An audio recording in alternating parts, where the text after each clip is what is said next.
The True Project presents.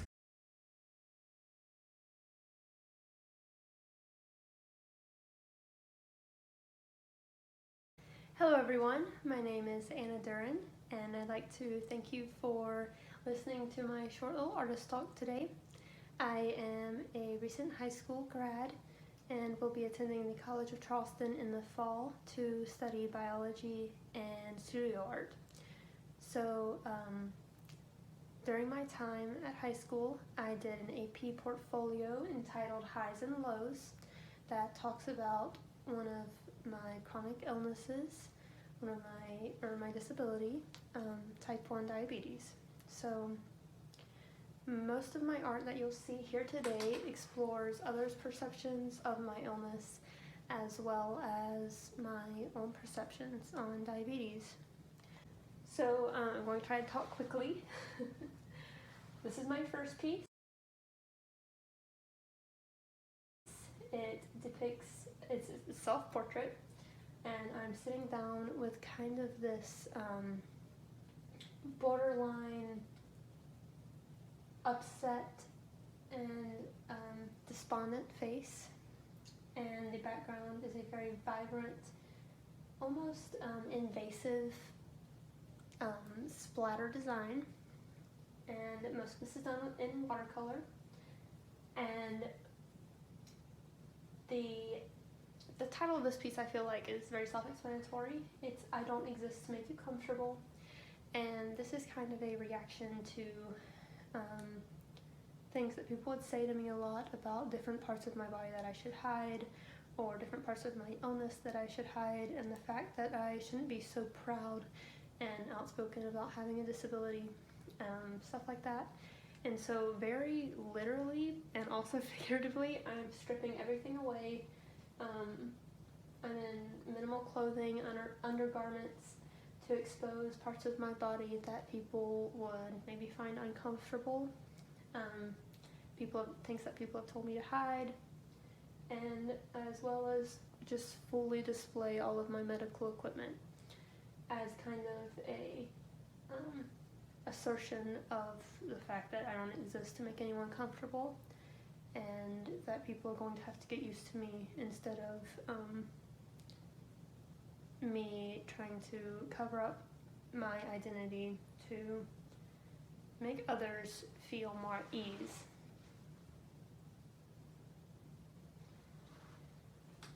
The second piece definitely talks more about the environment and the difficulty that I feel like a lot of people who use a lot of medical equipment have struggled with.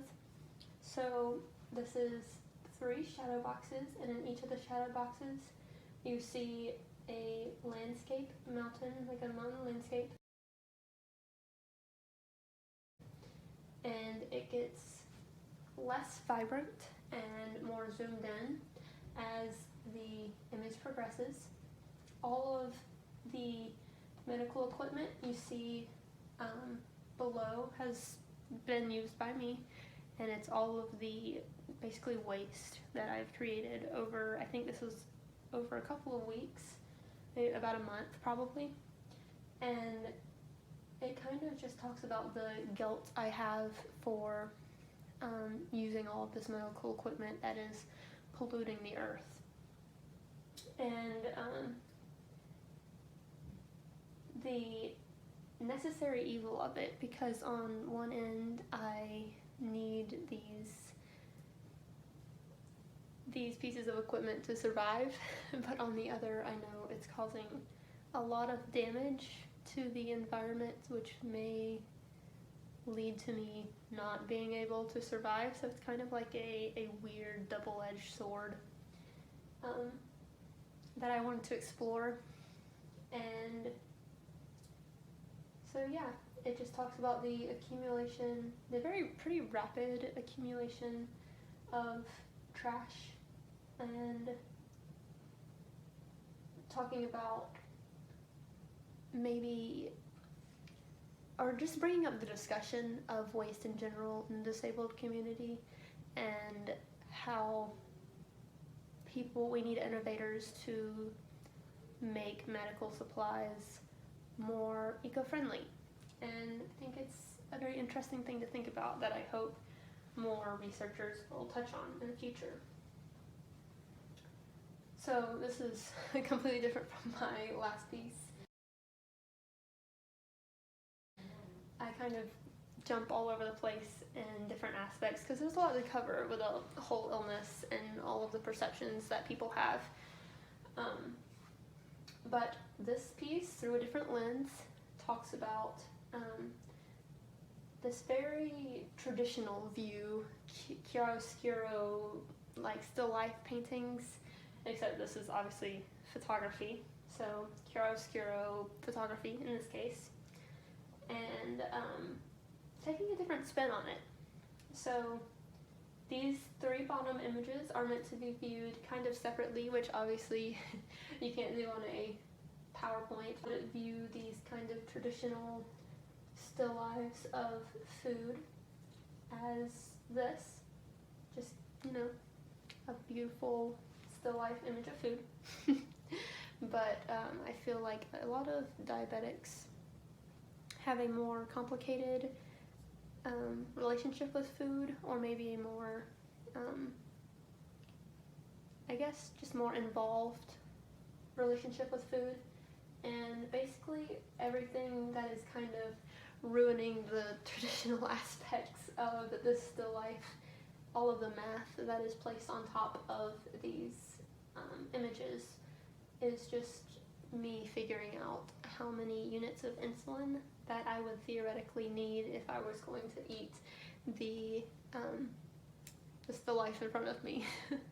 So I think it's an interesting look at what people with diabetes, how people with diabetes see food, and just kind of bringing awareness to how disability affects just normal day-to-day functioning.